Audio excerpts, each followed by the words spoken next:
From my perspective, leadership is really about fellowship. And what I mean by that is leadership is a team sport. And the sooner you recognize that, the sooner you'll move your idea forward. And so that was the case for me in the private sector with AM1, and that's been the case in spades at B-Lab. The original kernel of an idea has changed 100 times, and just recognizing that you just keep on expanding in concentric circles, folks that might share like the vision of where you're headed, and then remain, as Ann was saying, completely open to all the different routes up that mountain. And so the humility that Ann talked about, I think, is a central part of being recognizing that you're just a team member.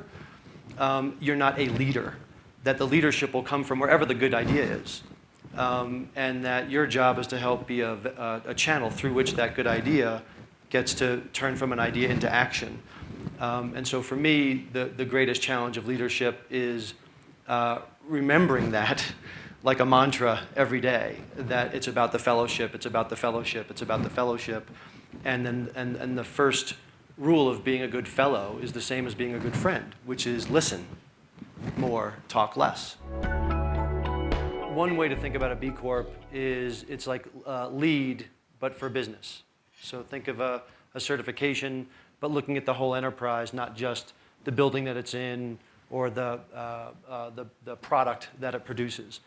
And the excitement around B Corp came from, as I was getting ready to transition from AM1, from my first career to the next career, I got increasingly inspired by this growing movement of social entrepreneurs around the world. What occurred to me and what I was seeing out there was that we're at this very early stage of one of the most important movements of what I think will be our lifetimes, which is beginning a growing consensus among entrepreneurs, consumers, investors, and policymakers to look at the latent potential to use market forces to solve social and environmental problems.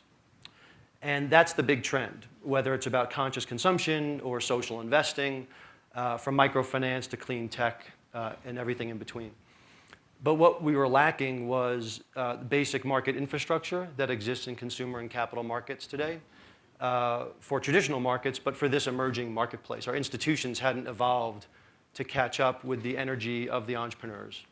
And so, we know S Corps and C Corps and LLCs are traditional corporate structures in the US, and we needed a new corporate form that would meet the needs of these new entrepreneurs that could create a new economy. And so C and S were taken, so we had 24 other letters to choose from, and so we chose B because these companies create benefit for all their stakeholders, not just their shareholders. We think about success in generational terms. There are milestones along the way. Today actually was a nice milestone where the 5th governor passed B Corp legislation and signed it today. And so there'll be milestones along the way of going from 5 to 50 states. And what does that mean that they signed that legislation? So that means that there are now 5 states that have officially recognized B Corps as a distinct legal entity. And that makes it easier for the next generation of social entrepreneurs and investors to incorporate and build businesses that have the dual purpose of making money and making a difference, and they have a corporate structure that meets those specific needs. There are now well over 400 certified B Corps, from small sustainable ag companies to big industrial manufacturers, and there'll be milestones as that crosses 1,000 and 10, et cetera. But what we and our impact investing work, we're launching our ratings and analytics platform, Gears, on Monday. Actually, we'll be rating the first 25 Gears Pioneer Impact Investment Funds and the first couple hundred Gears rated companies around the world, everywhere from Afghanistan to Zambia and Nicaragua to Nairobi. And so there'll be plenty of metrics and milestones along the way. 50 years ago, we didn't talk about the nonprofit sector as a thing. We talked about public and private. And 50 years from now, I'll leave it to others to name that new sector of the economy. But that new sector of the economy is going to be comprised of actual companies that you can work for, invest in, buy from.